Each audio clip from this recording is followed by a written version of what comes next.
The Book of Job. Job chapter 1. In the land of Uz there lived a man whose name was Job. This man was blameless and upright. He feared God and shunned evil.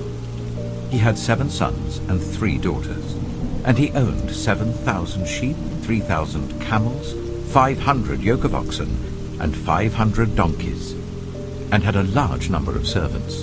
He was the greatest man among all the people of the East.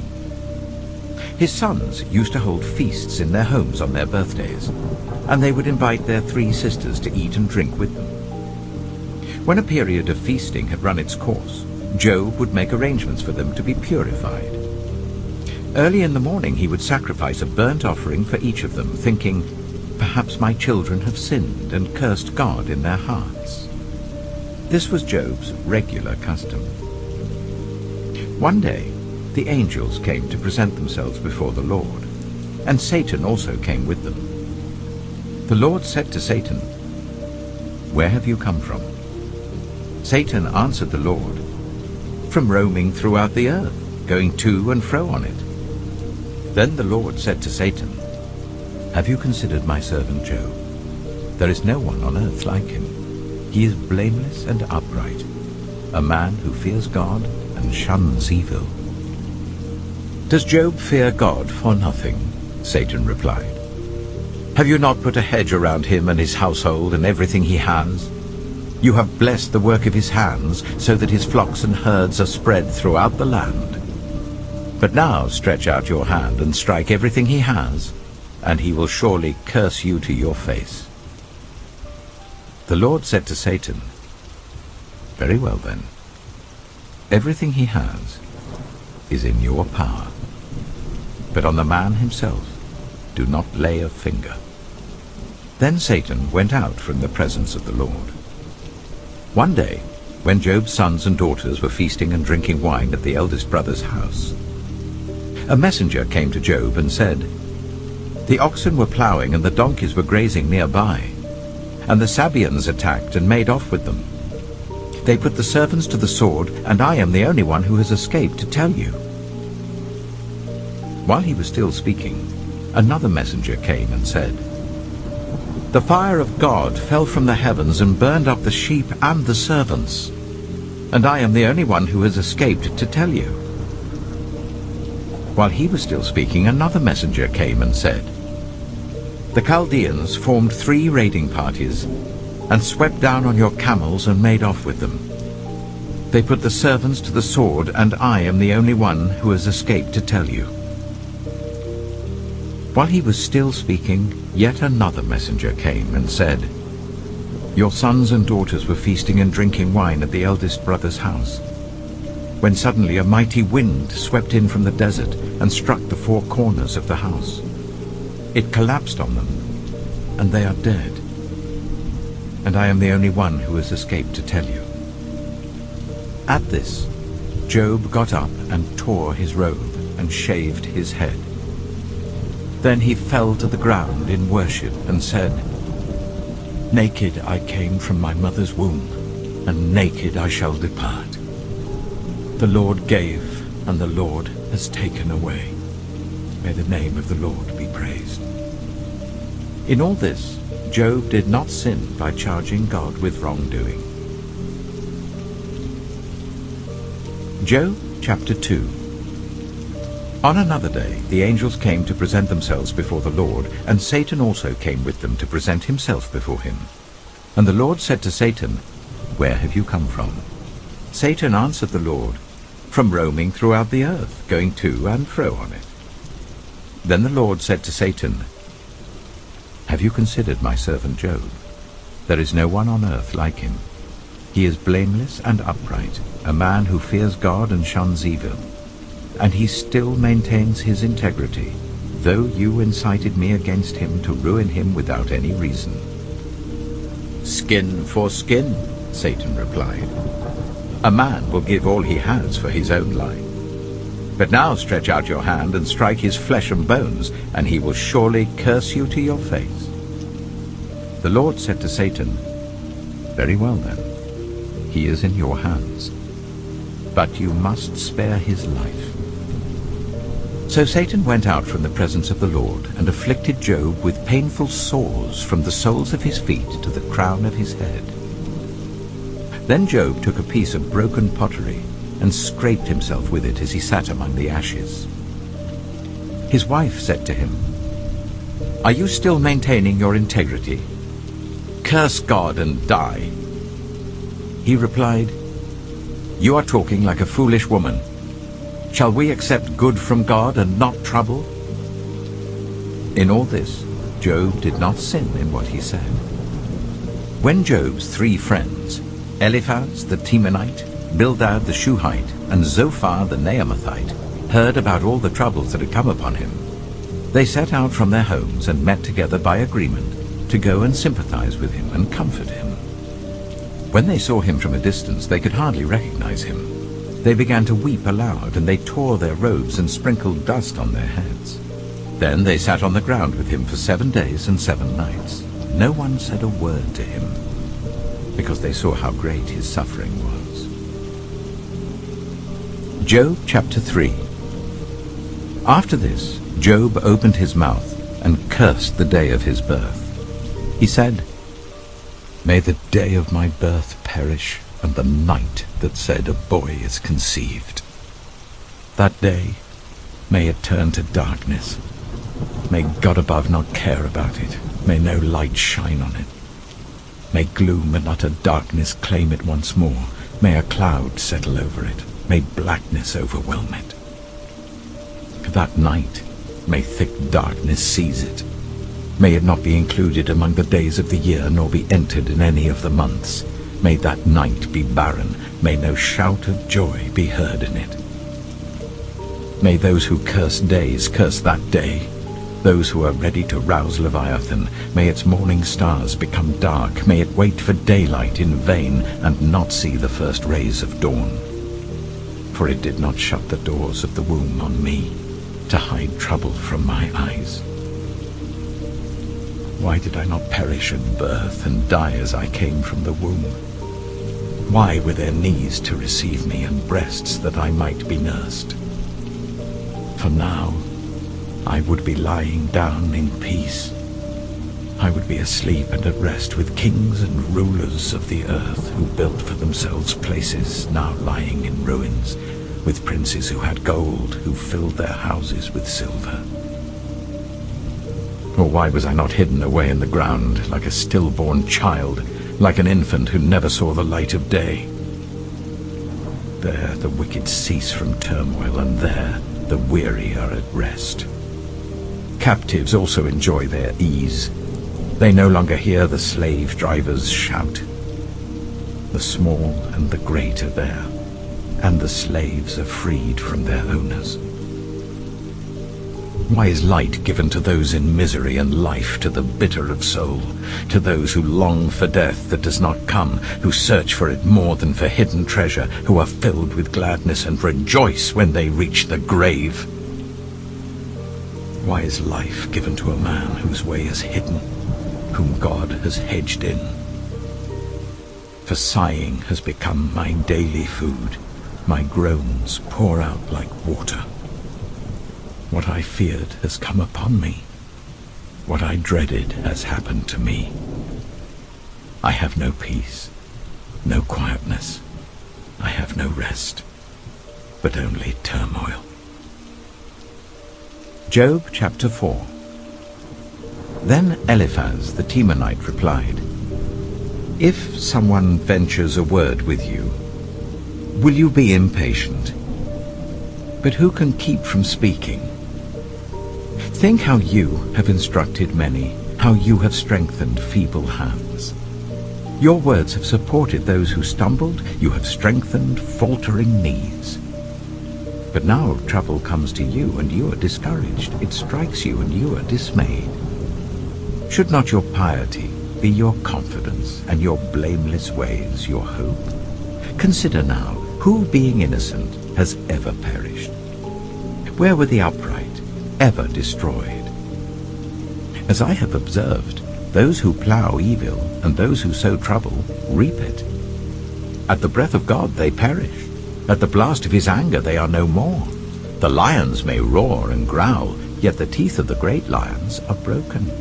The lion perishes for lack of prey, and the cubs of the lioness are scattered. A word was secretly brought to me. My ears caught a whisper of it. Amid disquieting dreams in the night, when deep sleep falls on people, fear and trembling seized me and made all my bones shake. A spirit glided past my face, and the hair on my body stood on end. It stopped, but I could not tell what it was. A form stood before my eyes, and I heard a hushed voice. Can a mortal be more righteous than God? Can even a strong man be more pure than his Maker? If God places no trust in his servants, if he charges his angels with error, how much more those who live in houses of clay, whose foundations are in the dust, who are crushed more readily than a moth. Between dawn and dusk they are broken to pieces. Unnoticed they perish forever. Are not the cords of their tent pulled up, so that they die without wisdom? Job chapter 5. Call if you will, but who will answer you? To which of the holy ones will you turn? Resentment kills a fool, and envy slays the simple. I myself have seen a fool taking root, but suddenly his house was cursed. His children are far from safety, crushed in court without a defender. The hungry consume his harvest, taking it even from among thorns, and the thirsty pant after his wealth. For hardship does not spring from the soil, nor does trouble sprout from the ground. Yet man is born to trouble, as surely as sparks fly upwards. But if I were you, I would appeal to God. I would lay my cause before him. He performs wonders that cannot be fathomed, miracles that cannot be counted. He provides rain for the earth. He sends water on the countryside. The lowly he sets on high, and those who mourn are lifted to safety.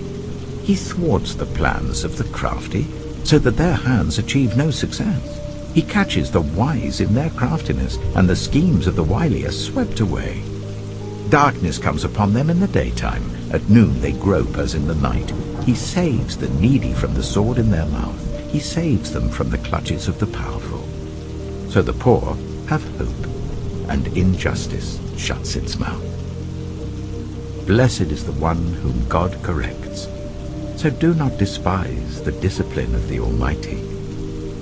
For he wounds, but he also binds up. He injures, but his hands also heal. From 6 calamities he will rescue you. In 7 no harm will touch you. In famine he will deliver you from death, and in battle from the stroke of the sword. You will be protected from the lash of the tongue, and need not fear when destruction comes. You will laugh at destruction and famine, and need not fear the wild animals. For you will have a covenant with the stones of the field, and the wild animals will be at peace with you.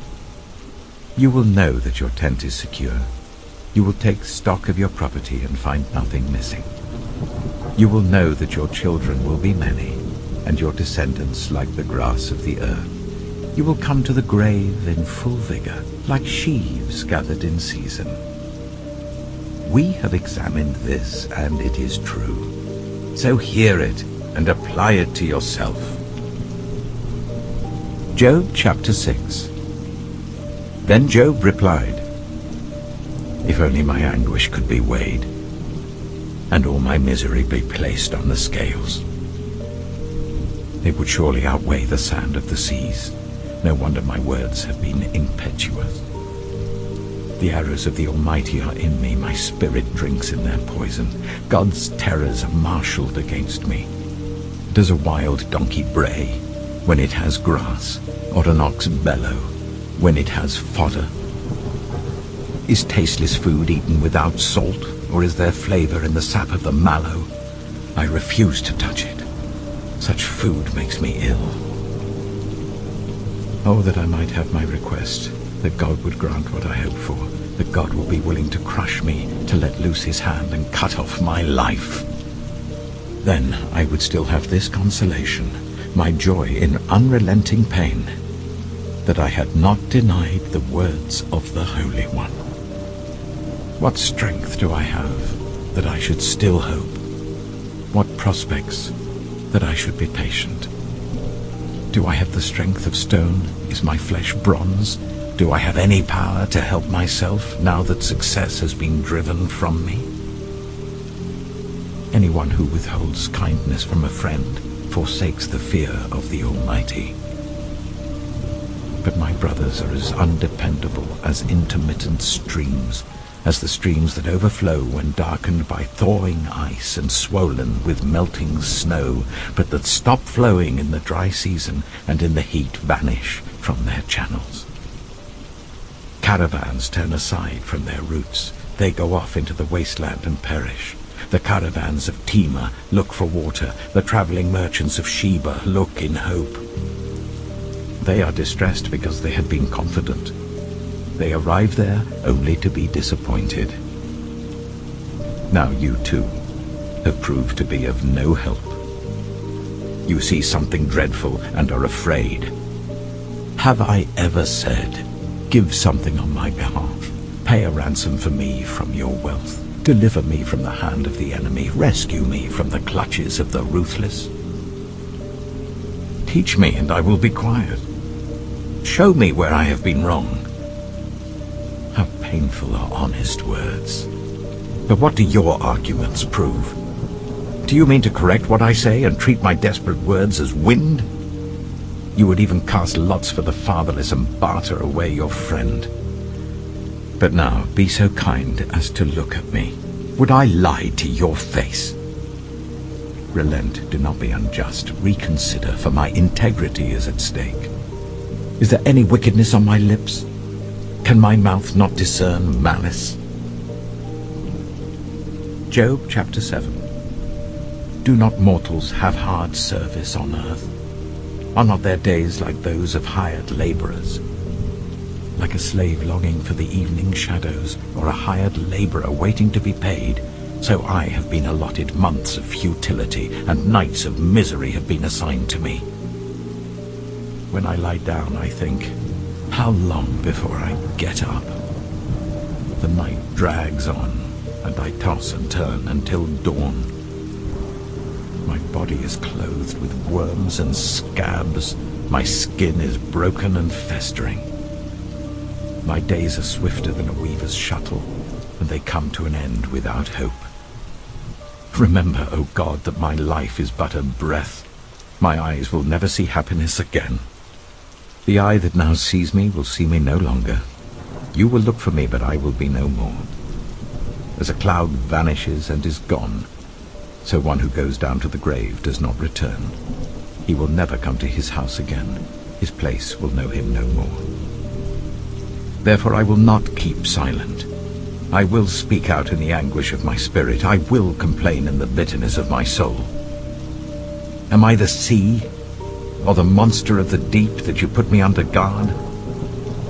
When I think my bed will comfort me, and my couch will ease my complaint, even then you frighten me with dreams and terrify me with visions, so that I prefer strangling and death rather than this body of mine. I despise my life. I would not live forever. Let me alone. My days have no meaning. What is mankind that you make so much of them, that you give them so much attention, that you examine them every morning and test them every moment? Will you never look away from me, or let me alone even for an instant? If I have sinned, what have I done to you? You who see everything we do. Why have you made me your target? Have I become a burden to you? Why do you not pardon my offenses and forgive my sins? For I shall soon lie down in the dust. You will search for me, but I shall be no more. Job chapter 8. Then Bildad the Shuhite replied, How long will you say such things? Your words are a blustering wind. Does God pervert justice? Does the Almighty pervert what is right? When your children sinned against him, He gave them over to the penalty of their sin. But if you will seek God earnestly and plead with the Almighty, if you are pure and upright even now, he will rouse himself on your behalf and restore you to your prosperous state. Your beginnings will seem humble, so prosperous will your future be. Ask the former generations and find out what their ancestors learned. For we were born only yesterday and know nothing, and our days on earth are but a shadow. Will they not instruct you and tell you? Will they not bring forth words from their understanding? Can papyrus grow tall where there is no marsh? Can reeds thrive without water? While still growing and uncut, they wither more quickly than grass.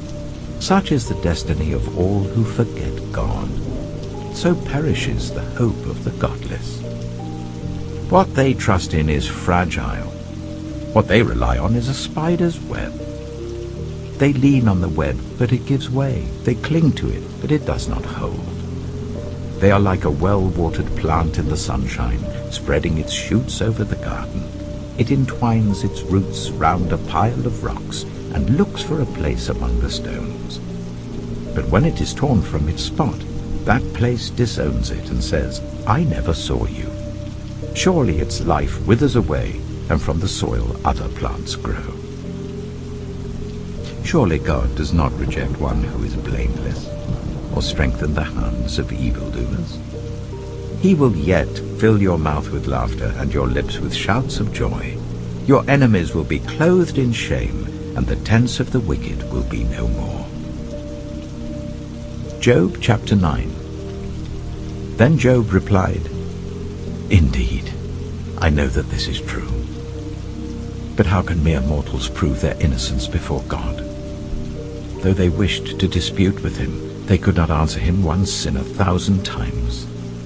His wisdom is profound, his power is vast. Who has resisted him and come out unscathed? He moves mountains without their knowing it and overturns them in his anger. He shakes the earth from its place and makes its pillars tremble.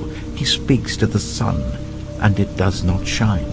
He seals off the light of the stars. He alone stretches out the heavens and treads on the waves of the sea. He is the maker of the Bear and Orion, the Pleiades and the constellations of the south. He performs wonders that cannot be fathomed, miracles that cannot be counted. When he passes me, I cannot see him. When he goes by, I cannot perceive him. If he snatches away, who can stop him? Who can say to him, "What are you doing?" God does not restrain his anger. Even the cohorts of Rahab cowered at his feet. How then can I dispute with him? How can I find words to argue with him? Though I were innocent, I could not answer him. I could only plead with my judge for mercy. Even if I summoned him and he responded, I do not believe he would give me a hearing. He would crush me with a storm and multiply my wounds for no reason. He would not let me catch my breath, but would overwhelm me with misery. If it is a matter of strength, he is mighty. And if it is a matter of justice, who can challenge him? Even if I were innocent, my mouth would condemn me. If I were blameless, it would pronounce me guilty. Although I am blameless, I have no concern for myself. I despise my own life. It is all the same. That is why I say, he destroys both the blameless and the wicked. When a scourge brings sudden death, he mocks the despair of the innocent. When a land falls into the hands of the wicked, he blindfolds its judges. If it is not he, then who is it? My days are swifter than a runner. They fly away without a glimpse of joy. They skim past like boats of papyrus, like eagles swooping down on their prey. If I say, I will forget my complaint, I will change my expression and smile, I still dread all my sufferings, for I know you will not hold me innocent. Since I am already found guilty, why should I struggle in vain? Even if I washed myself with soap and my hands with cleansing powder, you would plunge me into a slime pit so that even my clothes would detest me. He is not a mere mortal like me, that I might answer him, that we might confront each other in court. If only there was someone to mediate between us, someone to bring us together, someone to remove God's rod from me, so that his terror would frighten me no more. Then I would speak up without fear of him. But as it now stands with me, I cannot.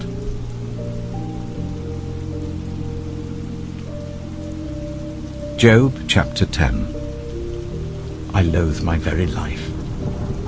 Therefore I will give free rein to my complaint and speak out in the bitterness of my soul. I say to God, do not declare me guilty, but tell me what charges you have against me.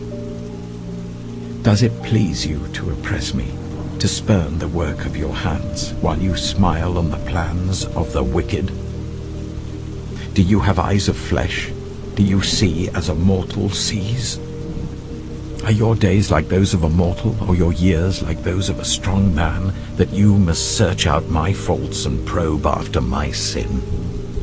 Though you know that I am not guilty, and that no one can rescue me from your hand. Your hands shaped me and made me. Will you now turn and destroy me? Remember that you molded me like clay. Will you now turn me to dust again? Did you not pour me out like milk and curdle me like cheese, clothe me with skin and flesh, and knit me together with bones and sinews? You gave me life and showed me kindness, and in your providence watched over my spirit. But this is what you concealed in your heart, and I know that this was in your mind. If I sinned, you would be watching me, and would not let my offense go unpunished. If I am guilty, woe to me. Even if I am innocent, I cannot lift up my head, for I am full of shame and drowned in my affliction. If I hold my head high, you stalk me like a lion, and again display your awesome power against me.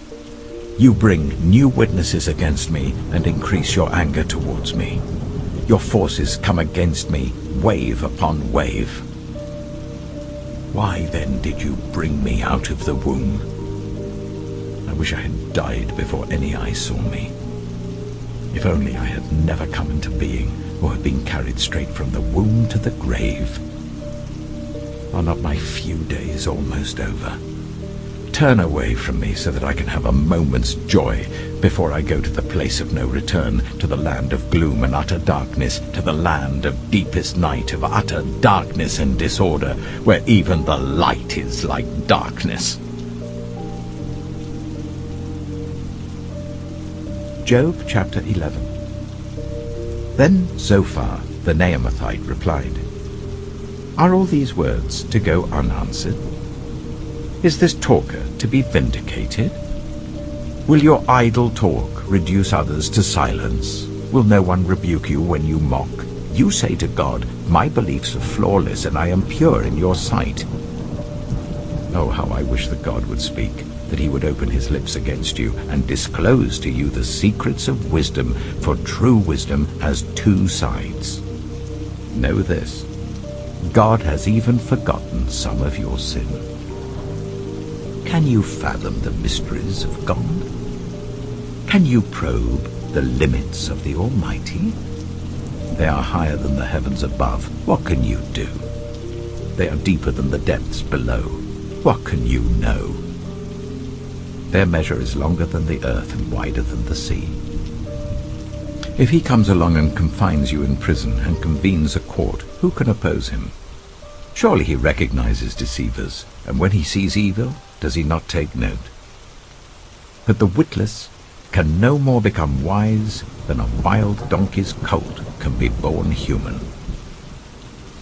Yet, if you devote your heart to him, and stretch out your hands to him, if you put away the sin that is in your hand, and allow no evil to dwell in your tent, then, free of fault, you will lift up your face.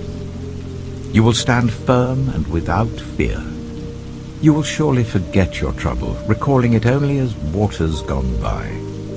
Life will be brighter than noonday, and darkness will become like morning.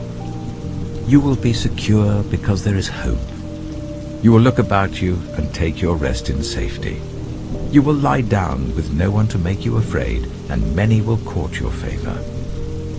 But the eyes of the wicked will fail, and escape will elude them. Their hope will become a dying gasp. Job chapter 12. Then Job replied, "Doubtless you are the only people who matter, and wisdom will die with you. But I have a mind as well as you. I'm not inferior to you.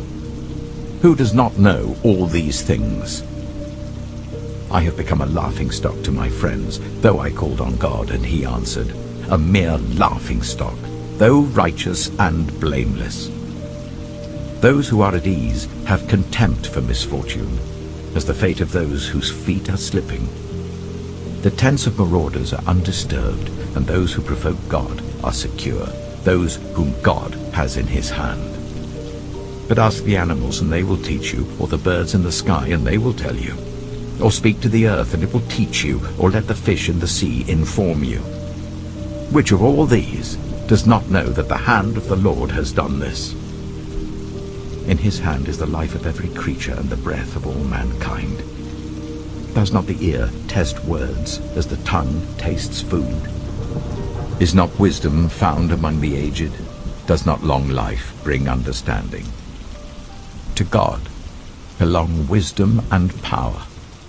Counsel and understanding are his. What he tears down cannot be rebuilt. Those he imprisons cannot be released. If he holds back the waters, there is drought. If he lets them loose, they devastate the land. To him belongs strength and insight. Both deceived and deceiver are his.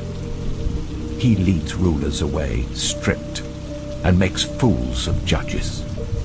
He takes off the shackles put on by kings and ties a loincloth around their waist.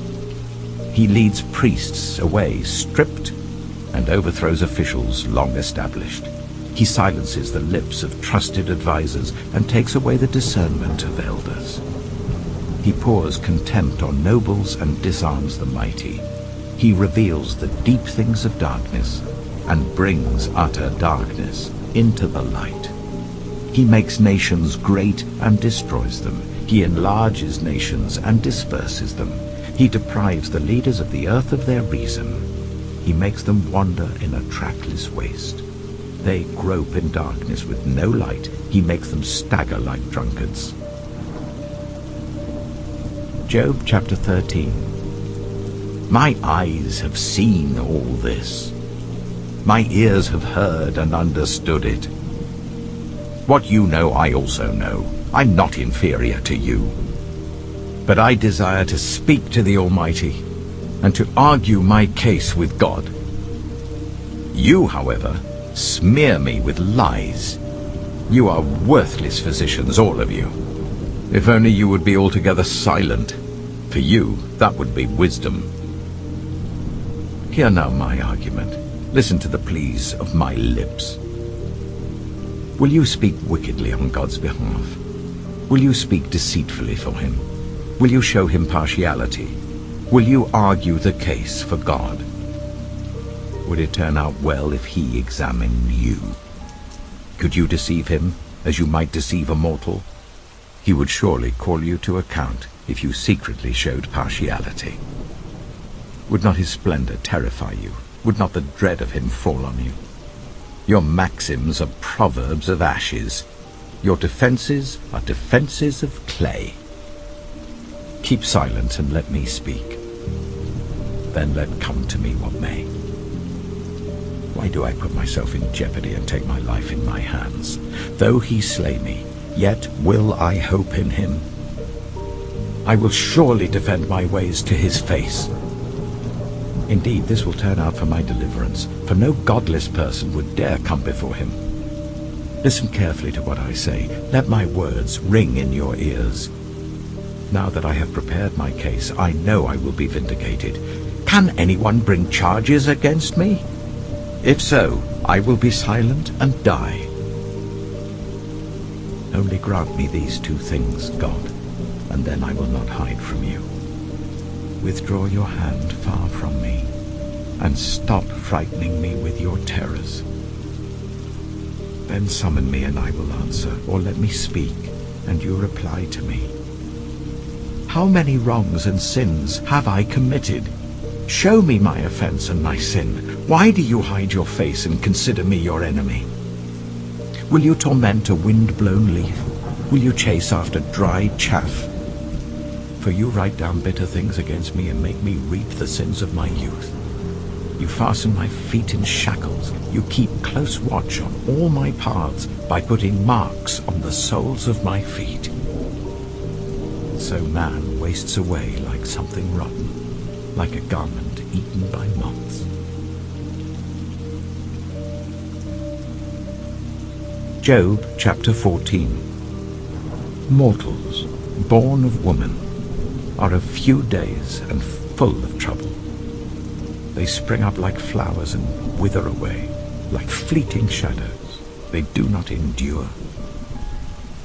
Do you fix your eye on them? Will you bring them before you for judgment? Who can bring what is pure from the impure? No one. A person's days are determined. You have decreed the number of his months and have set limits he cannot exceed. So look away from him and let him alone, till he has put in his time like a hired laborer. At least there is hope for a tree. If it is cut down, it will sprout again, and its new shoots will not fail.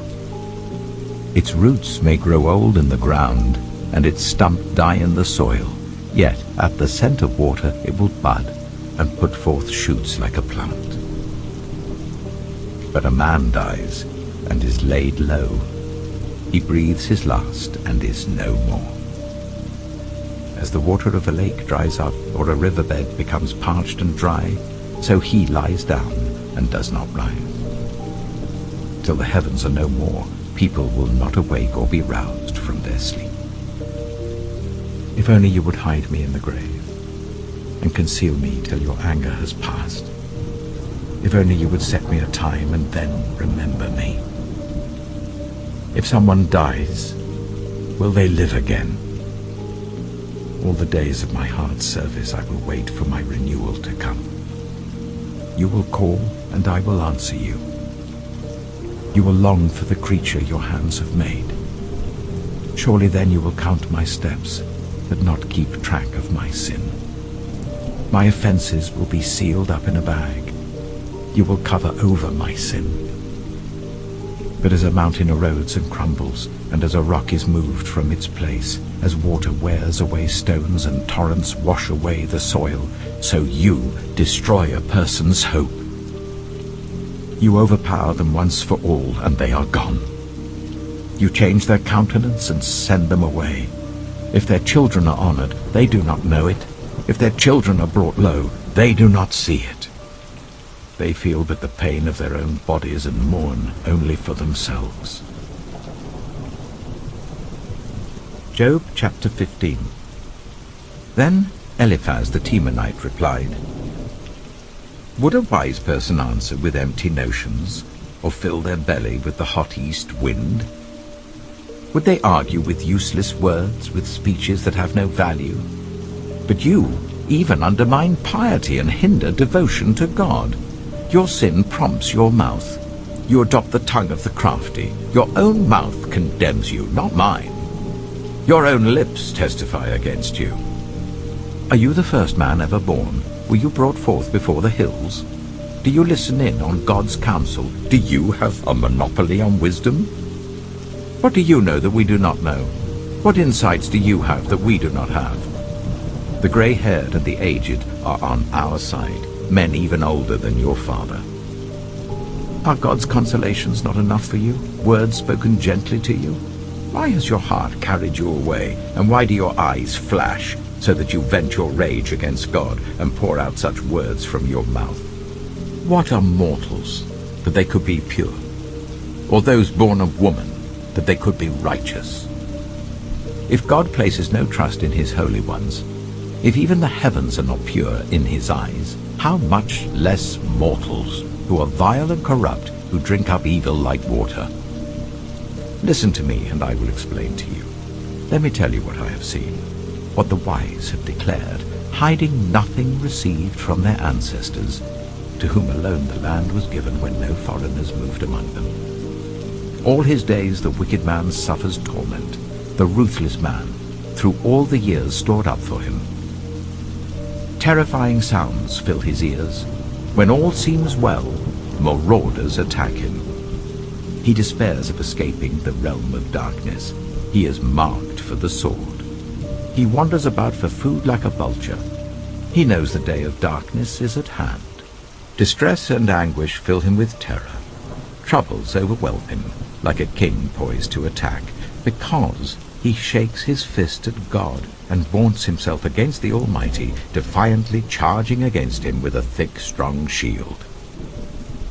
Though his face is covered with fat, and his waist bulges with flesh, he will inhabit ruined towns and houses where no one lives, houses crumbling to rubble. He will no longer be rich, and his wealth will not endure, nor will his possessions spread over the land. He will not escape the darkness. A flame will wither his shoots, and the breath of God's mouth will carry him away. Let him not deceive himself by trusting what is worthless, for he will get nothing in return. Before his time he will wither, and his branches will not flourish. He will be like a vine stripped of its unripe grapes, like an olive tree shedding its blossoms. For the company of the godless will be barren, and fire will consume the tents of those who love bribes. They conceive trouble and give birth to evil. Their womb fashions deceit. Job chapter 16. Then Job replied, I have heard many things like these. You're miserable comforters, all of you.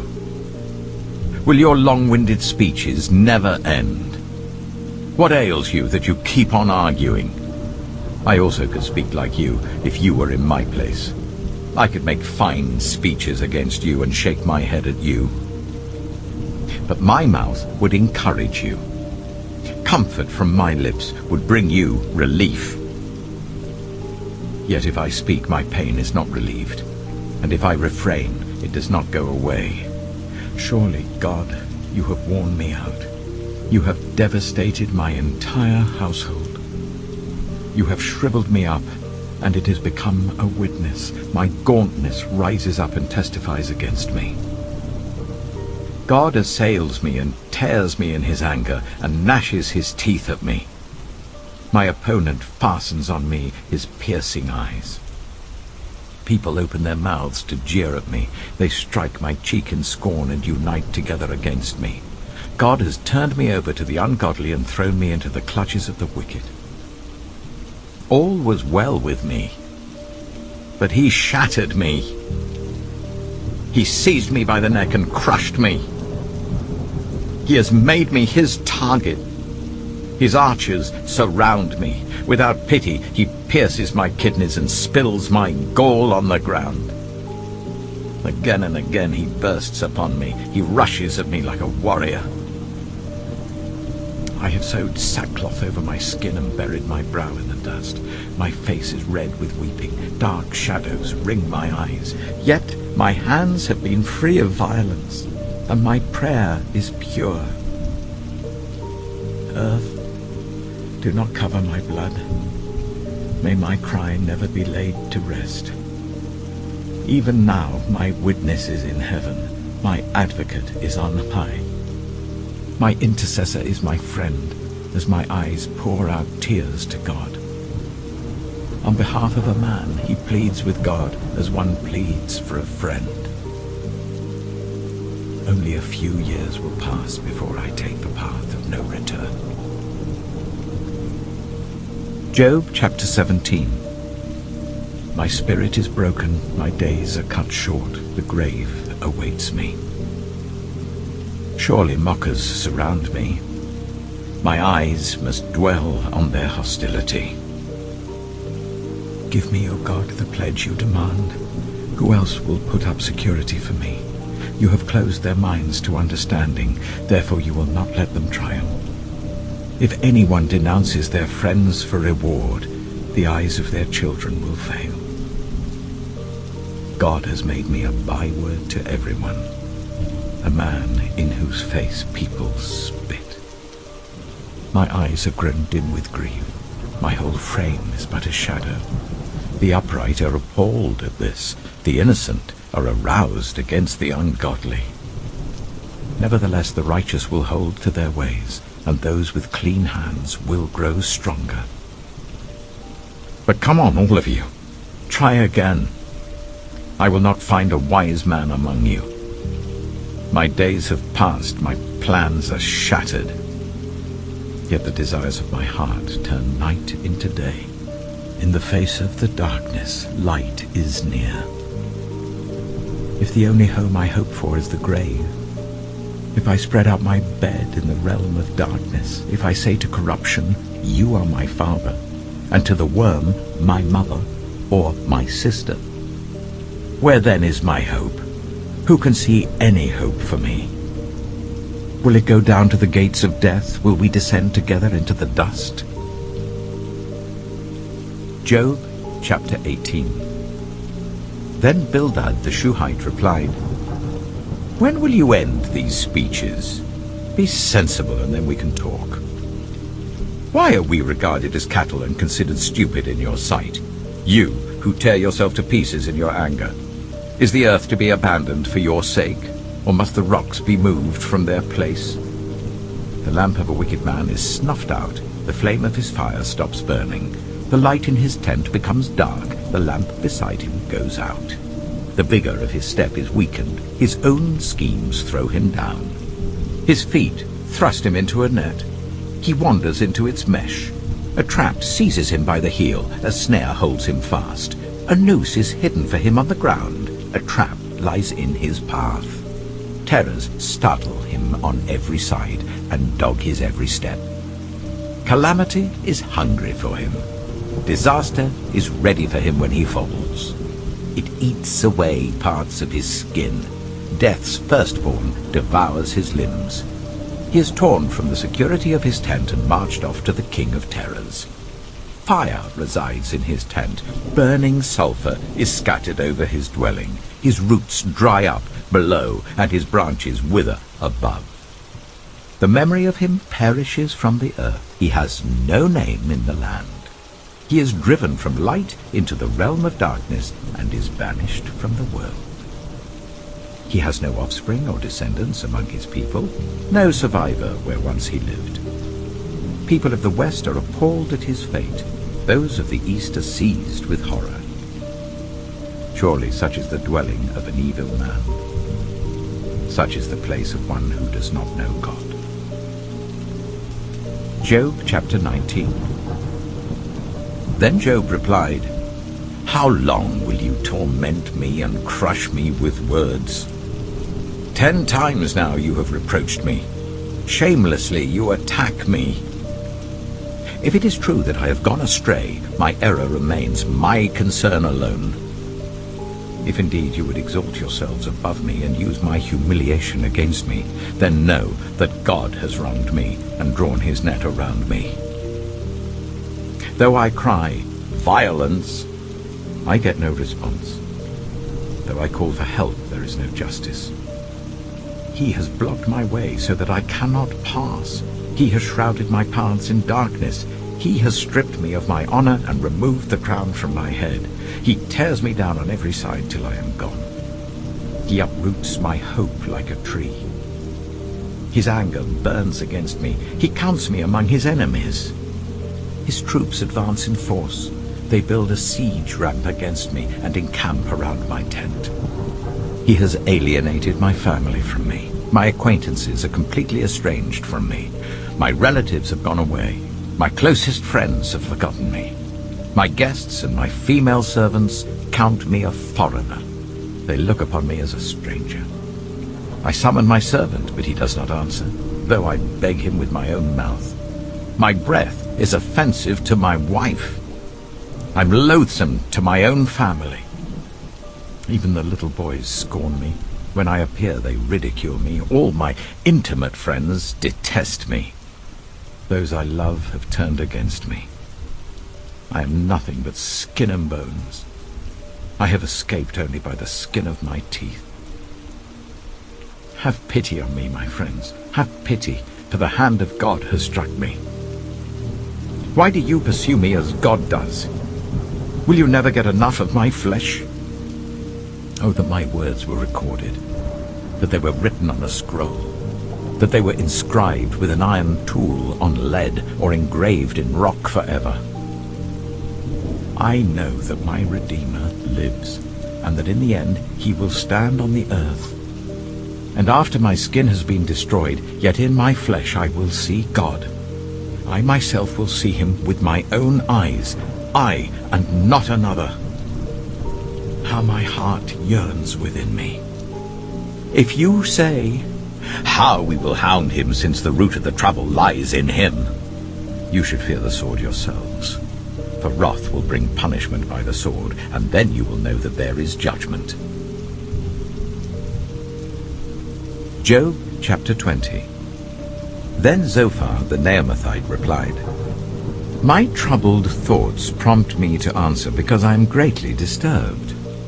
I hear a rebuke that dishonors me, and my understanding inspires me to reply. Surely you know how it has been from old, ever since mankind was placed on the earth, that the mirth of the wicked is brief, the joy of the godless lasts but a moment.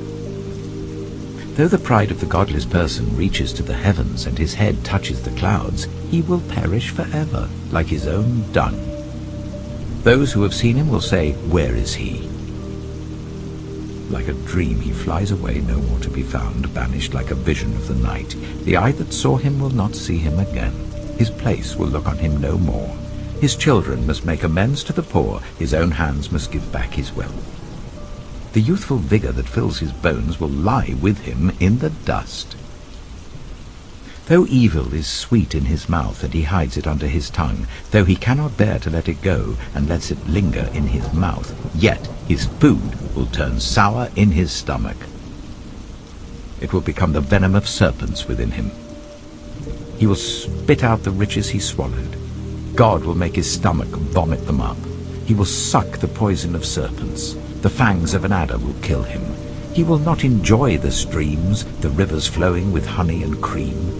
What he toiled for, he must give back uneaten. He will not enjoy the profit from his trading. For he has oppressed the poor and left them destitute. He has seized houses he did not build. Surely he will have no respite from his craving. He cannot save himself by his treasure. Nothing is left for him to devour. His prosperity will not endure. In the midst of his plenty, distress will overtake him. The full force of misery will come upon him. When he has filled his belly, God will vent his burning anger against him and rain down his blows on him. Though he flees from an iron weapon, a bronze-tipped arrow pierces him. He pulls it out of his back, the gleaming point out of his liver. Terrors will come over him. Total darkness lies in wait for his treasures. A fire unfanned will consume him and devour what is left in his tent. The heavens will expose his guilt. The earth will rise up against him. A flood will carry off his house, rushing waters on the day of God's wrath. Such is the fate God allots the wicked, the heritage appointed for them by God. Job chapter 21. Then Job replied, "Listen carefully to my words. Let this be the consolation you give me. Bear with me while I speak, and after I have spoken, mock on. Is my complaint directed to a human being? Why should I not be impatient? Look at me, and be appalled. Clap your hand over your mouth. When I think about this, I'm terrified. Trembling seizes my body. Why do the wicked live on, growing old and increasing in power? They see their children established around them, their offspring before their eyes. Their homes are safe and free from fear. The rod of God is not on them. Their bulls never fail to breed. Their cows calve and do not miscarry. They send forth their children as a flock. Their little ones dance about. They sing to the music of tambourine and lyre. They make merry to the sound of the pipe. They spend their years in prosperity and go down to the grave in peace. Yet they say to God, "Leave us alone. We have no desire to know your ways. Who is the Almighty that we should serve him? What would we gain by praying to him?" But their prosperity is not in their own hands. So I stand aloof from the plans of the wicked. Yet how often is the lamp of the wicked snuffed out? How often does calamity come upon them, the fate God allots in his anger? How often are they like straw before the wind, like chaff swept away by a gale? It is said, God stores up the punishment of the wicked for their children. Let him repay the wicked, so that they themselves will experience it. Let their own eyes see their destruction. Let them drink the cup of the wrath of the Almighty. For what do they care about the families they leave behind when their allotted months come to an end? Can anyone teach knowledge to God, since he judges even the highest? One person dies in full vigor, completely secure and at ease, well-nourished in body, bones rich with marrow. Another dies in bitterness of soul, never having enjoyed anything good. And side by side, they lie in the dust, and worms cover them both. I know full well what you're thinking, the schemes by which you would wrong me. You say, "Where now is the house of the great, the tents where the wicked lived?" Have you never questioned those who travel? Have you paid no regard to their accounts? That the wicked are spared from the day of calamity, that they are delivered from the day of wrath? Who denounces their conduct to their face? Who repays them for what they have done? They are carried to the grave, and watch is kept over their tombs. The soil in the valley is sweet to them. Everyone follows after them, and a countless throng goes before them. So how can you console me with your nonsense? Nothing is left of your answers but falsehood. Job chapter 22. Then Eliphaz the Temanite replied, "Can a man be of benefit to God? Can even a wise person benefit him? What pleasure would it give the Almighty if you were righteous? What would he gain if your ways were blameless? Is it for your piety that he rebukes you and brings charges against you? Is not your wickedness great? Are not your sins endless? You demanded security from your relatives for no reason. You stripped people of their clothing, leaving them naked. You gave no water to the weary, and you withheld food from the hungry, though you were a powerful man owning land, an honored man living on it. And you sent widows away empty-handed and broke the strength of the fatherless. That is why snares are all around you, why sudden peril terrifies you, why it is so dark that you cannot see, and why a flood of water covers you. Is not God in the heights of heaven? And see how lofty are the highest stars. Yet you say, what does God know? Does he judge through such darkness? Thick clouds veil him, so he does not see us as he goes about in the vaulted heavens. Will you keep to the old path that the wicked have trod? They were carried off before their time, their foundations washed away by a flood. They said to God, "Leave us alone. What can the Almighty do to us?" Yet it was he who filled their houses with good things. So I stand aloof from the plans of the wicked. The righteous see their ruin and rejoice. The innocent mock them, saying, "Surely our foes are destroyed, and fire devours their wealth." Submit to God, and be at peace with him. In this way prosperity will come to you. Accept instruction from his mouth, and lay up his words in your heart. If you return to the Almighty, you will be restored. If you remove wickedness far from your tent, and assign your nuggets to the dust, your gold of Ophir to the rocks in the ravines, then the Almighty will be your gold, the choicest silver for you. Surely then you will find delight in the Almighty, and will lift up your face to God. You will pray to him, and he will hear you, and you will fulfill your vows. What you decide on will be done, and light will shine on your ways. When people are brought low, and you say, "Lift them up," then he will save the downcast. He will deliver even one who is not innocent, who will be delivered through the cleanness of your hand. Job chapter 23. Then Job replied, "Even today my complaint is bitter. His hand is heavy in spite of my groaning. If only I knew where to find him, if only I could go to his dwelling. I would state my case before him and fill my mouth with arguments. I would find out what he would answer me and consider what he would say to me. Would he vigorously oppose me with great power? No. He would not press charges against me. There the upright can establish their innocence before him, and there I would be delivered forever from my judge. But if I go to the east, he is not there. If I go to the west, I do not find him. When he is at work in the north, I do not see him. When he turns to the south, I catch no glimpse of him. But he knows the way that I take.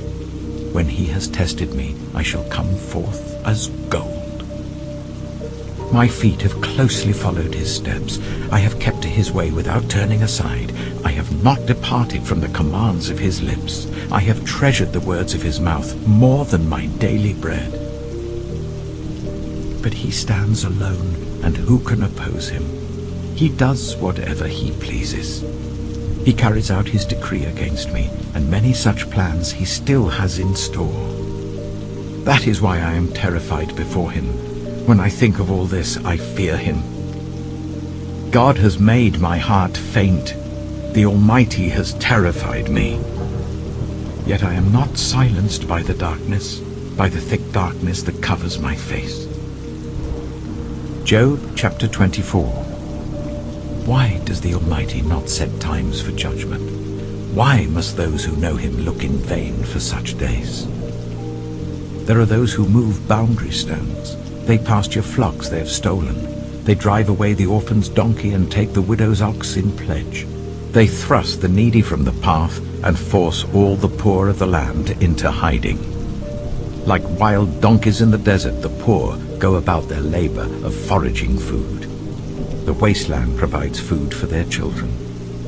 They gather fodder in the fields and glean in the vineyards of the wicked. Lacking clothes, they spend the night naked. They have nothing to cover themselves in the cold. They are drenched by mountain rains and hug the rocks for lack of shelter. The fatherless child is snatched from the breast. The infant of the poor is seized for a debt. Lacking clothes, they go about naked. They carry the sheaves, but still go hungry. They crush olives among the terraces. They tread the wine presses, yet suffer thirst. The groans of the dying rise from the city, and the souls of the wounded cry out for help.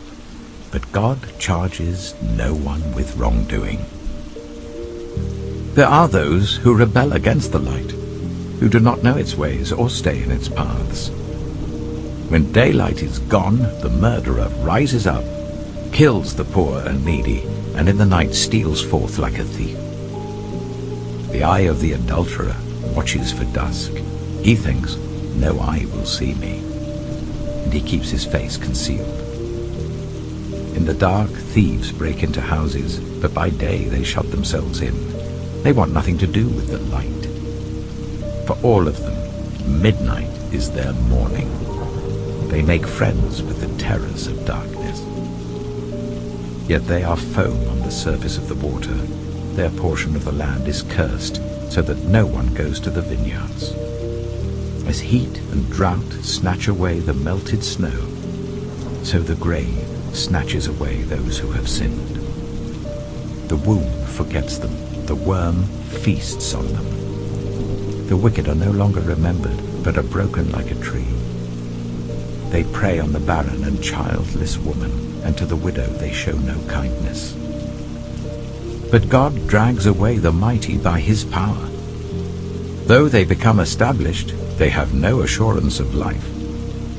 He may let them rest in a feeling of security, but his eyes are on their ways. For a little while they are exalted, and then they are gone. They are brought low and gathered up like all others. They are cut off like ears of corn.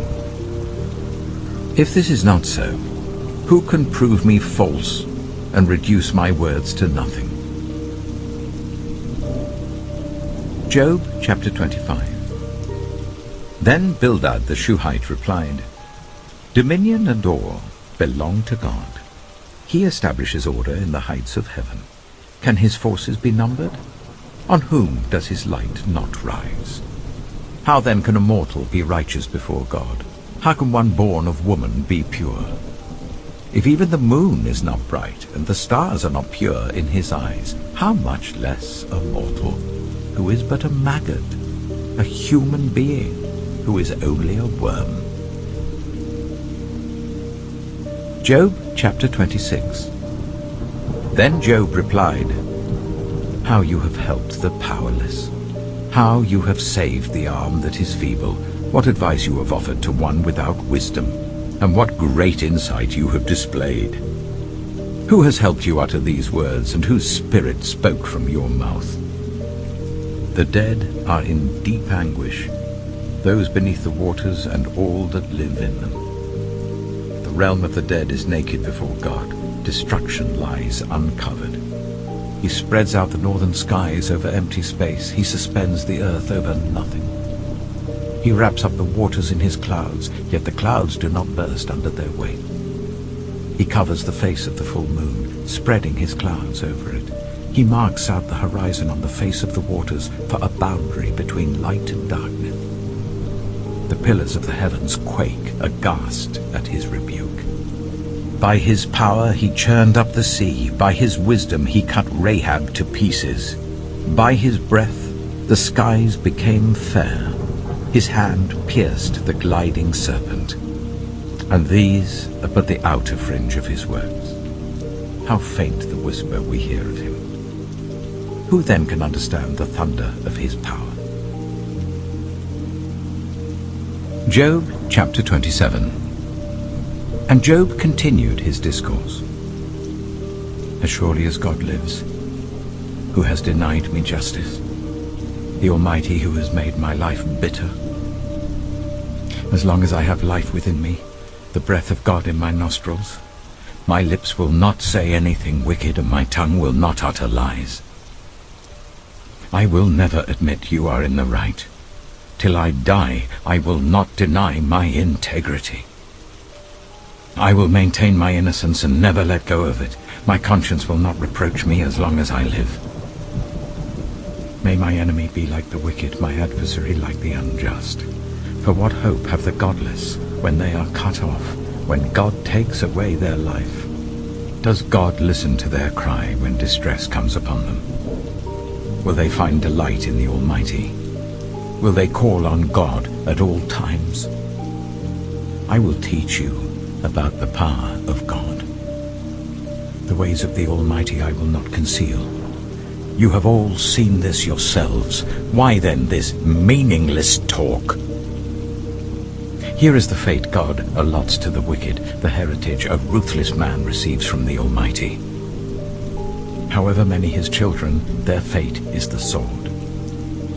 His offspring will never have enough to eat.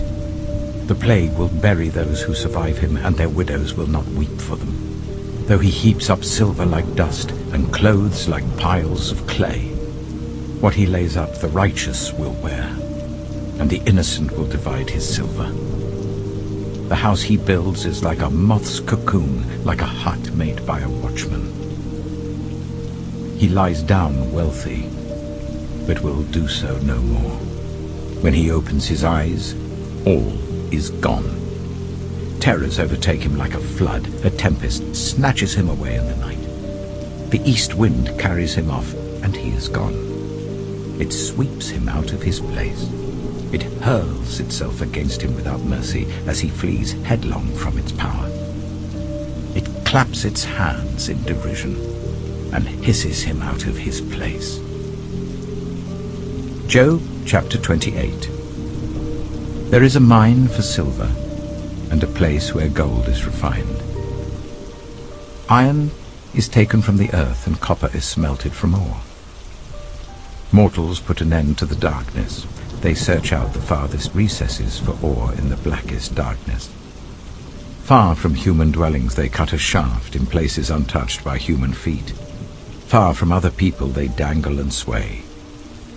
The earth from which food comes is transformed below as by fire. Lapis lazuli comes from its rocks, and its dust contains nuggets of gold. No bird of prey knows that hidden path. No falcon's eye has seen it. Proud beasts do not set foot on it, and no lion prowls there. People assault the flinty rock with their hands and lay bare the roots of the mountains. They tunnel through the rock. Their eyes see all its treasures. They search the sources of the rivers and bring hidden things to light. But where can wisdom be found? Where does understanding dwell? No mortal comprehends its worth. It cannot be found in the land of the living. The deep says, "It is not in me." The sea says, "It is not with me." It cannot be bought with the finest gold, nor can its price be weighed out in silver. It cannot be bought with the gold of Ophir, with precious onyx or lapis lazuli. Neither gold nor crystal can compare with it, nor can it be had for jewels of gold. Coral and jasper are not worthy of mention. The price of wisdom is beyond rubies. The topaz of Cush cannot compare with it. It cannot be bought with pure gold. Where then does wisdom come from? Where does understanding dwell? It is hidden from the eyes of every living thing, concealed even from the birds in the sky. Destruction and death say, only a rumor of it has reached our ears. God understands the way to it, and he alone knows where it dwells. For he views the ends of the earth and sees everything under the heavens. When he established the force of the wind and measured out the waters, when he made a decree for the rain and a path for the thunderstorm, then he looked at wisdom and appraised it. He confirmed it and tested it. And he said to the human race, "The fear of the Lord, that is wisdom, and to shun evil is understanding." Job chapter 29. Job continued his discourse. How I long for the months gone by, for the days when God watched over me, when his lamp shone on my head, and by his light I walked through darkness. Oh, for the days when I was in my prime, when God's intimate friendship blessed my house, when the Almighty was still with me and my children were around me, when my path was drenched with cream, and the rock poured out for me streams of olive oil. When I went to the gate of the city and took my seat in the public square, the young men saw me and stepped aside, and the old men rose to their feet. The chief men refrained from speaking and covered their mouths with their hands. The voices of the nobles were hushed, and their tongues stuck to the roof of their mouths. Whoever heard me spoke well of me, and those who saw me commended me. Because I rescued the poor who cried for help, and the fatherless who had none to assist them. The one who was dying blessed me. I made the widow's heart sing. I put on righteousness as my clothing, justice was my robe and my turban. I was eyes to the blind and feet to the lame. I was a father to the needy. I took up the case of the stranger. I broke the fangs of the wicked and snatched the victims from their teeth. I thought, I shall die in my own house, my days as numerous as the grains of sand. My roots will reach to the water, and the dew will lie all night on my branches. My glory will not fade. The bow will be ever new in my hand. People listened to me expectantly, waiting in silence for my counsel. After I had spoken, they spoke no more. My words fell gently on their ears. They waited for me as for showers, and drank in my words as the spring rain. When I smiled at them, they scarcely believed it.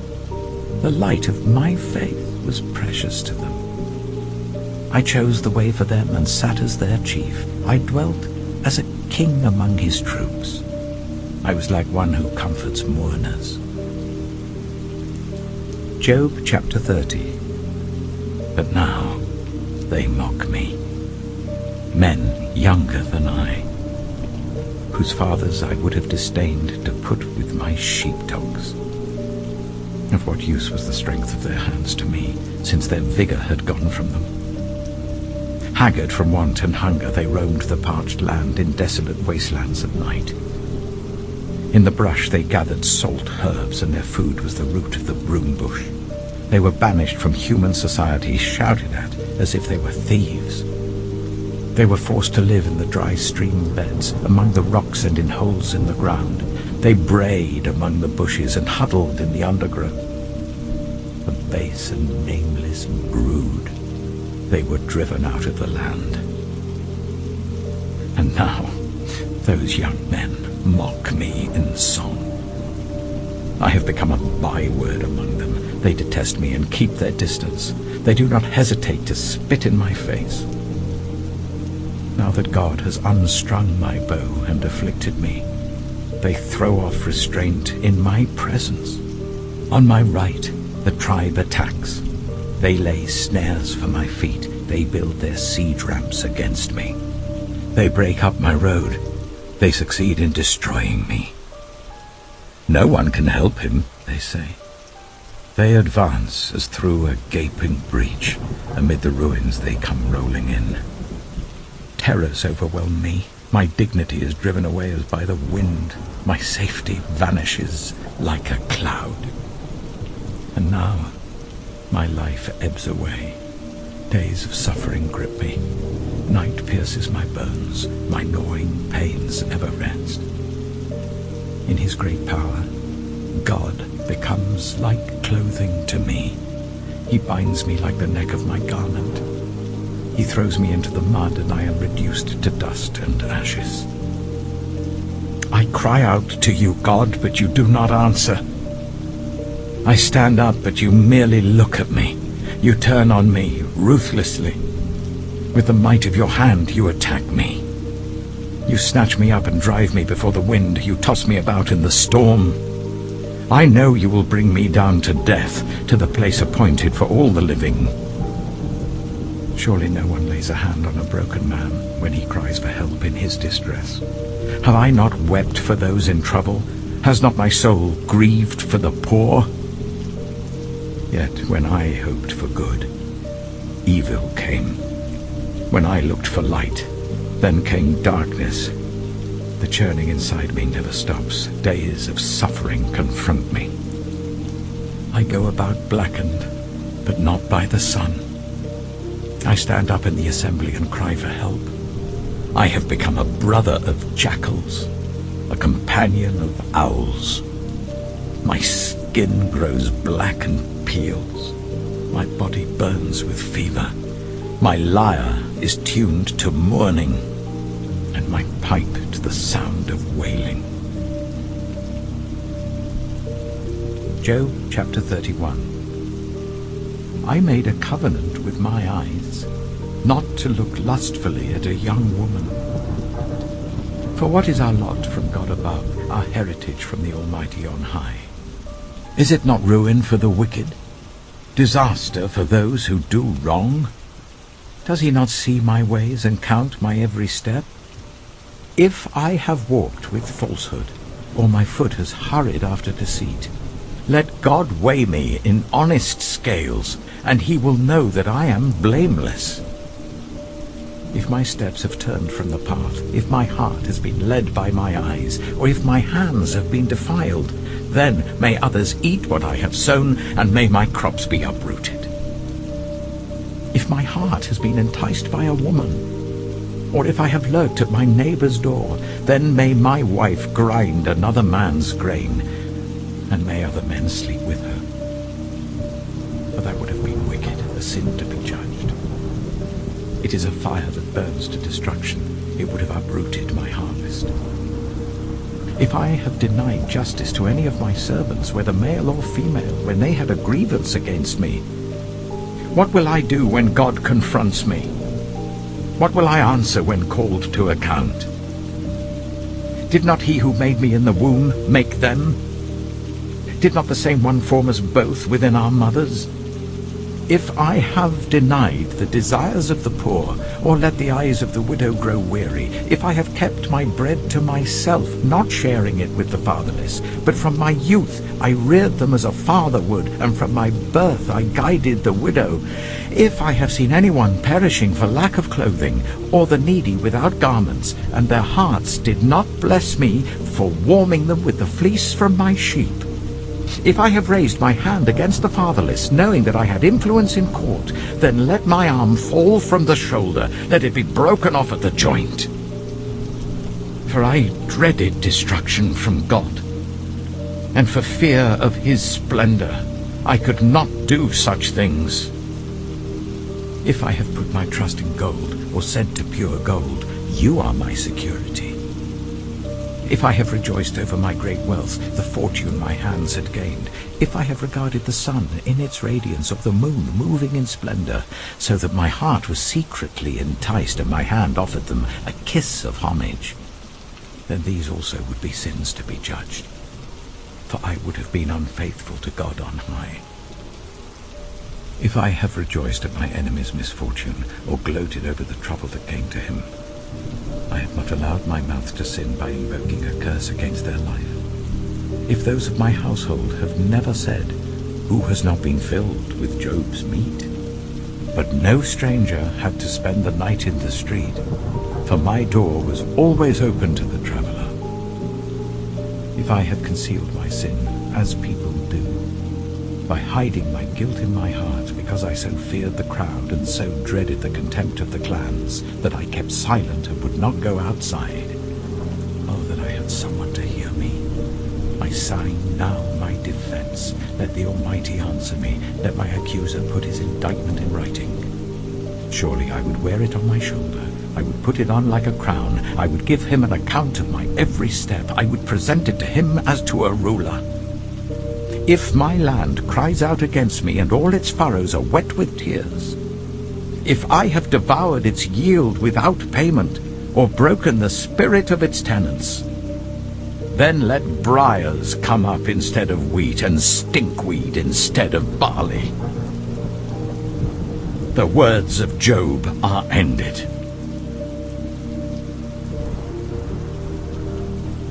Job chapter 32.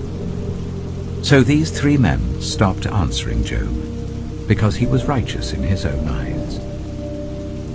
But Elihu, son of Barachel, the Buzite of the family of Ram, became very angry with Job for justifying himself rather than God. He was also angry with the three friends because they had found no way to refute Job, and yet had condemned him. Now Elihu had waited before speaking to Job because they were older than he. But when he saw that the three men had nothing more to say, his anger was aroused. So Elihu, son of Barachel the Buzite, said, I am young in years, and you are old. That is why I was fearful, not daring to tell you what I know. I thought age should speak, advanced years should teach wisdom. But it is the spirit in a person, the breath of the Almighty, that gives them understanding. It is not only the old who are wise, not only the aged who understand what is right. Therefore I say, listen to me. I too will tell you what I know. I waited while you spoke. I listened to your reasoning. While you were searching for words, I gave you my full attention. But not one of you has proved Job wrong. None of you has answered his arguments. Do not say, "We have found wisdom." Let God, not a man, refute him. But Job has not marshalled his words against me, and I will not answer him with your arguments. They are dismayed and have no more to say. Words have failed them. Must I wait now that they are silent, now that they stand there with no reply? I too will have my say. I too will tell what I know. For I am full of words, and the spirit within me compels me. Inside I'm like bottled up wine, like new wineskins ready to burst. I must speak and find relief. I must open my lips and reply. I will show no partiality, nor will I flatter anyone. For if I were skilled in flattery, my Maker would soon take me away. Job chapter 33. But now, Job, listen to my words. Pay attention to everything I say. I am about to open my mouth. My words are on the tip of my tongue. My words come from an upright heart. My lips sincerely speak what I know. The Spirit of God has made me. The breath of the Almighty gives me life. Answer me then, if you can. Stand up and argue your case before me. I am the same as you, in God's sight. I too am a piece of clay. No fear of me should alarm you, nor should my hand be heavy on you. But you have said in my hearing, I heard the very words, I am pure, I have done no wrong. I am clean and free from sin. Yet God has found fault with me. He considers me his enemy. He fastens my feet in shackles. He keeps close watch on all my paths. But I tell you, in this you are not right. For God is greater than any mortal. Why do you complain to him that he responds to no one's words? For God does speak, now one way, now another, though no one perceives it. In a dream, in a vision of the night, when deep sleep falls on people as they slumber in their beds, he may speak in their ears and terrify them with warnings, to turn them from wrongdoing and keep them from pride, to preserve them from the pit, their lives from perishing by the sword. Or someone may be chastened on a bed of pain, with constant distress in their bones, so that their body finds food repulsive and their soul loathes the choicest meal. Their flesh wastes away to nothing, and their bones, once hidden, now stick out. They draw near to the pit, and their life to the messengers of death. Yet if there is an angel at their side, a messenger, 1 out of 1,000, sent to tell them how to be upright, and he is gracious to that person and says to God, spare them from going down to the pit. I have found a ransom for them.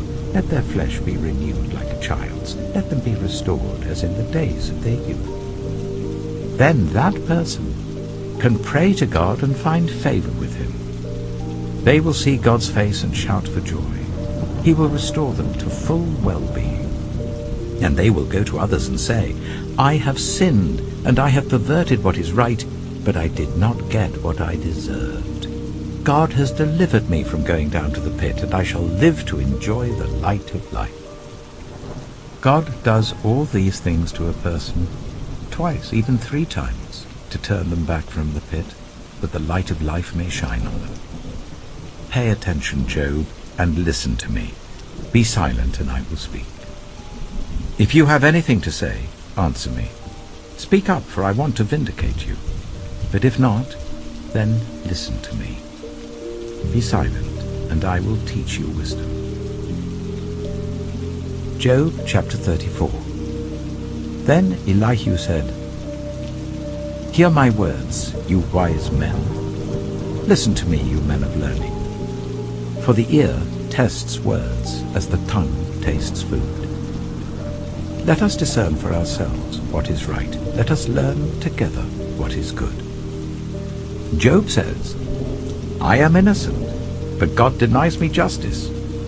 Although I am right, I am considered a liar. Although I am guiltless, his arrow inflicts an incurable wound. Is there anyone like Job, who drinks scorn like water? He keeps company with evildoers. He associates with the wicked, for he says, there is no profit in trying to please God. So listen to me, you men of understanding. Far be it from God to do evil, from the Almighty to do wrong. He repays everyone for what they have done. He brings on them what their conduct deserves. It is unthinkable that God would do wrong, that the Almighty would pervert justice. Who appointed him over the earth? Who put him in charge of the whole world? If it were his intention, and he withdrew his spirit and breath, all humanity would perish together, and mankind would return to the dust. If you have understanding, hear this. Listen to what I say. Can someone who hates justice govern? Will you condemn the just and mighty one? Is he not the one who says to kings, you are worthless, and to nobles, you are wicked? Who shows no partiality to princes and does not favor the rich over the poor, for they are all the work of his hands? They die in an instant, in the middle of the night. The people are shaken and they pass away. The mighty are removed without human hand. His eyes are on the ways of mortals. He sees their every step.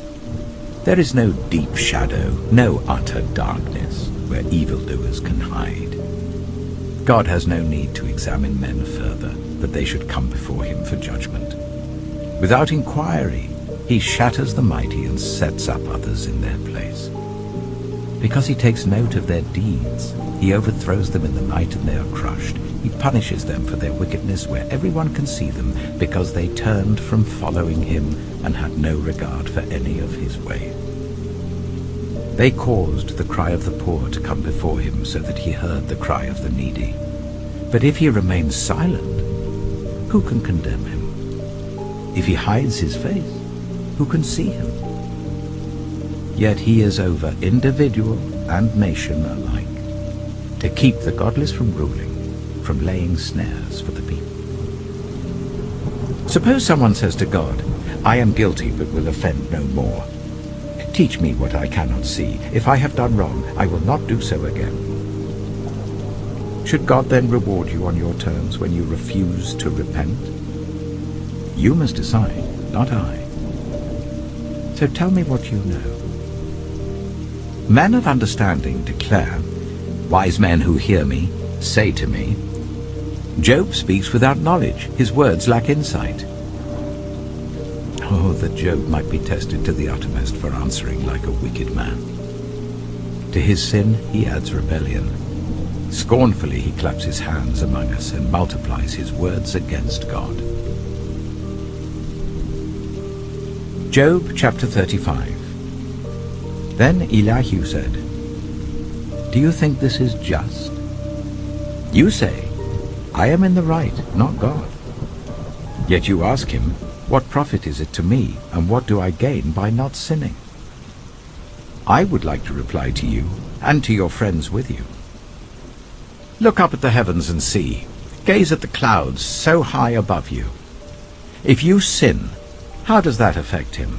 If your sins are many, what does that do to him? If you are righteous, what do you give to him, or what does he receive from your hand? Your wickedness only affects humans like yourself, and your righteousness only other people. People cry out under a load of oppression. They plead for relief from the arm of the powerful. But no one says, Where is God my Maker, who gives songs in the night, who teaches us more than he teaches the beasts of the earth, and makes us wiser than the birds in the sky? He does not answer when people cry out because of the arrogance of the wicked. Indeed, God does not listen to their empty plea. The Almighty pays no attention to it. How much less, then, will he listen when you say that you do not see him, that your case is before him, and you must wait for him, and further, that his anger never punishes, and he does not take the least notice of wickedness? So Job opens his mouth with empty talk. Without knowledge he multiplies words. Job chapter 36. Elihu continued, "Bear with me a little longer, and I will show you that there is more to be said on God's behalf. I get my knowledge from afar. I will ascribe justice to my Maker. Be assured that my words are not false. One who has perfect knowledge is with you. God is mighty, but despises no one. He is mighty and firm in his purpose. He does not keep the wicked alive, but gives the afflicted their rights. He does not take his eyes off the righteous. He enthrones them with kings and exalts them forever. But if people are bound in chains, held fast by cords of affliction, he tells them what they have done, that they have sinned arrogantly. He makes them listen to correction and commands them to repent of their evil. If they obey and serve him, they will spend the rest of their days in prosperity and their years in contentment. But if they do not listen, they will perish by the sword and die without knowledge. The godless in heart harbor resentment. Even when he fetters them, they do not cry for help. They die in their youth among male prostitutes of the shrines. But those who suffer, he delivers in their suffering. He speaks to them in their affliction. He is wooing you from the jaws of distress to a spacious place, free from restriction, to the comfort of your table, laden with choice food. But now you are laden with judgment due to the wicked. Judgment and justice have taken hold of you. Be careful that no one entices you by riches. Do not let a large bribe turn you aside. Would your wealth, or even all your mighty efforts, sustain you, so you would not be in distress? Do not long for the night to drag people away from their homes. Beware of turning to evil, which you seem to prefer to affliction. God is exalted in his power. Who is a teacher like him? Who has prescribed his ways for him, or said to him, "You have done wrong"? Remember to extol his work, which people have praised in song. All humanity has seen it. Mortals gaze on it from afar. How great is God, beyond our understanding. The number of his years is past finding out. He draws up the drops of water which distill as rain to the streams. The clouds pour down their moisture, and abundant showers fall on mankind. Who can understand how he spreads out the clouds, how he thunders from his pavilion? See how he scatters his lightning about him, bathing the depths of the sea. This is the way he governs the nations and provides food in abundance. He fills his hands with lightning and commands it to strike its mark. His thunder announces the coming storm. Even the cattle make known its approach. Job chapter 37. At this, my heart pounds and leaps from its place. Listen. Listen to the roar of his voice, to the rumbling that comes from his mouth. He unleashes his lightning beneath the whole heaven and sends it to the ends of the earth. After that comes the sound of his roar. He thunders with his majestic voice. When his voice resounds, he holds nothing back. God's voice thunders in marvelous ways. He does great things beyond our understanding. He says to the snow, "Fall on the earth," and to the rain shower, "Be a mighty downpour," so that everyone he has made may know his work. He stops all people from their labor. The animals take cover. They remain in their dens. The tempest comes out from its chamber, the cold from the driving winds. The breath of God produces ice, and the broad waters become frozen. He loads the clouds with moisture. He scatters his lightning through them. At his direction, they swirl around over the face of the whole earth to do whatever he commands them. He brings the clouds to punish people, or to water his earth and show his love. Listen to this, Job. Stop and consider God's wonders. Do you know how God controls the clouds and makes his lightning flash? Do you know how the clouds hang poised, those wonders of him who is perfect in knowledge? You who swelter in your clothes when the land lies hushed under the south wind, can you join him in spreading out the skies, hard as a mirror of cast bronze? Tell us what we should say to him. We cannot draw up our case because of our darkness. Should he be told that I want to speak? Would anyone ask to be swallowed up? Now no one can look at the sun, bright as it is in the skies, after the wind has swept them clean. Out of the north he comes in golden splendor. God comes in awesome majesty. The Almighty is beyond our reach and exalted in power. In his justice and great righteousness he does not oppress. Therefore people revere him. For does he not have regard for all the wise in heart? Job chapter 38. Then the Lord spoke to Job out of the storm. He said, Who is this that obscures my plans with words without knowledge? Brace yourself like a man. I will question you, and you shall answer me. Where were you when I laid the earth's foundation? Tell me if you understand. Who marked off its dimensions? Surely you know. Who stretched a measuring line across it? On what were its footings set? Or who laid its cornerstone, while the morning stars sang together and all the angels shouted for joy? Who shut up the sea behind doors, when it burst forth from the womb? When I made the clouds its garment and wrapped it in thick darkness, when I fixed limits for it and set its doors and bars in place, when I said, This far you may come and no farther. Here is where your proud waves halt. Have you ever given orders to the morning, or shown the dawn its place, that it might take the earth by the edges and shake the wicked out of it? The earth takes shape like clay under a seal. Its features stand out like those of a garment.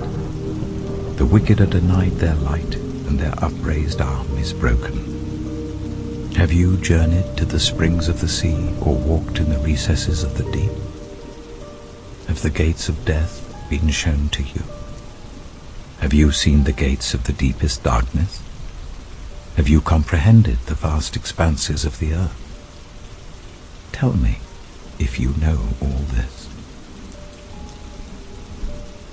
What is the way to the abode of light? And where does darkness reside? Can you take them to their places? Do you know the paths to their dwellings? Surely you know, for you were already born. You have lived so many years. Have you entered the storehouses of the snow, or seen the storehouses of the hail, which I reserve for times of trouble, for days of war and battle? What is the way to the place where the lightning is dispersed, or the place where the east winds are scattered over the earth? Who cuts a channel for the torrents of rain, and a path for the thunderstorm, to water a land where no one lives, an uninhabited desert, to satisfy a desolate wasteland, and make it sprout with grass? Does the rain have a father? Who fathers the drops of dew? From whose womb comes the ice? Who gives birth to the frost from the heavens, when the waters become hard as stone, when the surface of the deep is frozen? Can you bind the chains of the Pleiades? Can you loosen Orion's belt? Can you bring forth the constellations in their seasons, or lead out the bear with its cubs? Do you know the laws of the heavens? Can you set up God's dominion over the earth? Can you raise your voice to the clouds and cover yourself with a flood of water? Do you send the lightning bolts on their way? Do they report to you, Here we are? Who gives the ibis wisdom, or gives the cockerel understanding? Who has the wisdom to count the clouds? Who can tip over the water jars of the heavens when the dust becomes hard and the clods of earth stick together? Do you hunt the prey for the lioness and satisfy the hunger of the lions when they crouch in their dens or lie in wait in a thicket? Who provides food for the raven when its young cry out to God and wander about for lack of food? Job chapter 39. Do you know when the mountain goats give birth? Do you watch when the doe bears her fawn? Do you count the months till they bear? Do you know the time they give birth? They crouch down and bring forth their young. Their labor pains are ended. Their young thrive and grow strong in the wilds. They leave and do not return. Who let the wild donkey go free? Who untied its ropes? I gave it the wasteland as its home, the salt flats as its habitat. It laughs at the commotion in the town. It does not hear a driver's shout. It ranges the hills for its pasture and searches for any green thing. Will the wild ox consent to serve you? Will it stay by your manger at night? Can you hold it to the furrow with a harness? Will it till the valleys behind you? Will you rely on it for its great strength? Will you leave your heavy work to it? Can you trust it to haul in your grain and bring it to your threshing floor? The wings of the ostrich flap joyfully, though they cannot compare with the wings and feathers of the stork. She lays her eggs on the ground and lets them warm in the sand, unmindful that a foot may crush them, that some wild animal may trample them. She treats her young harshly, as if they were not hers. She cares not that her labor was in vain, for God did not endow her with wisdom, or give her a share of good sense. Yet when she spreads her feathers to run, she laughs at horse and rider.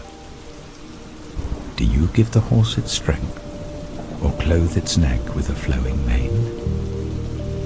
Do you make it leap like a locust, striking terror with its proud snorting? It paws fiercely, rejoicing in its strength, and charges into the fray. It laughs at fear, afraid of nothing. It does not shy away from the sword. The quiver rattles against its side, along with the flashing spear and lance. In frenzied excitement, it eats up the ground. It cannot stand still when the trumpet sounds. At the blast of the trumpet it snorts. Aha! It catches the scent of battle from afar, the shout of commanders at the battle cry. Does the hawk take flight by your wisdom and spread its wings towards the south? Does the eagle soar at your command and build its nest on high? It dwells on a cliff and stays there at night. A rocky crag is its stronghold. From there it looks for food. Its eyes detect it from afar. Its young ones feast on blood, and where the slain are, there it is. Job chapter 40. The Lord said to Job, Will the one who contends with the Almighty correct him?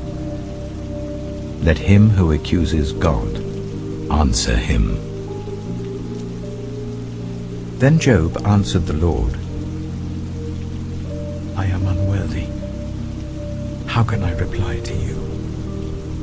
I put my hand over my mouth. I spoke once, but I have no answer. Twice, but I will say no more. Then the Lord spoke to Job out of the storm. Brace yourself like a man. I will question you, and you shall answer me. Would you discredit my justice? Would you condemn me to justify yourself? Do you have an arm like God's, and can your voice thunder like his? Then adorn yourself with glory and splendor, and clothe yourself in honor and majesty. Unleash the fury of your wrath. Look at all who are proud and bring them low.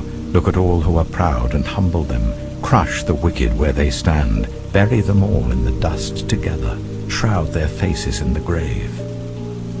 Then I myself will admit to you that your own right hand can save you. Look at Behemoth, which I made along with you, and which feeds on grass like an ox. What strength it has in its loins, what power in the muscles of its belly. Its tail sways like a cedar, the sinews of its thighs are close knit. Its bones are tubes of bronze, its limbs like rods of iron. It ranks first among the works of God, yet its maker can approach it with his sword. The hills bring it their produce, and all the wild animals play nearby. Under the lotus plant it lies, hidden among the reeds in the marsh. The lotuses conceal it in their shadow, the poplars by the stream surround it. A raging river does not alarm it. It is secure, though the Jordan should surge against its mouth. Can anyone capture it by the eyes, or trap it and pierce its nose? Job chapter 41. Can you pull in Leviathan with a fishhook, or tie down its tongue with a rope? Can you put a cord through its nose, or pierce its jaw with a hook? Will it keep begging you for mercy? Will it speak to you with gentle words? Will it make an agreement with you for you to take it as your slave for life? Can you make a pet of it like a bird, or put it on a leash for the young women in your house? Will traders barter for it? Will they divide it up among the merchants? Can you fill its hide with harpoons, or its head with fishing spears? If you lay a hand on it, you will remember the struggle and never do it again. Any hope of subduing it is false.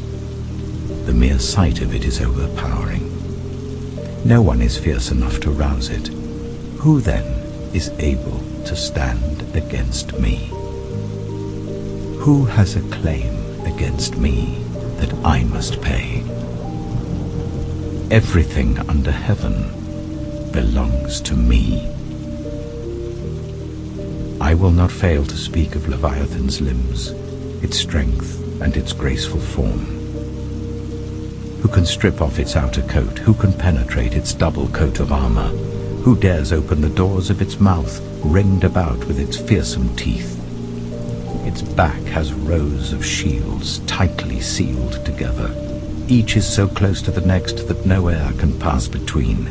They are joined fast to one another. They cling together and cannot be parted.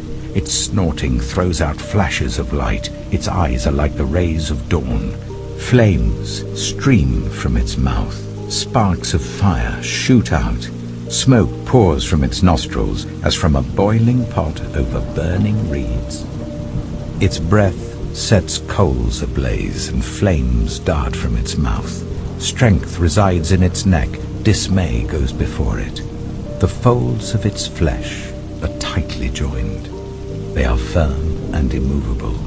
Its chest is hard as rock, hard as a lower millstone.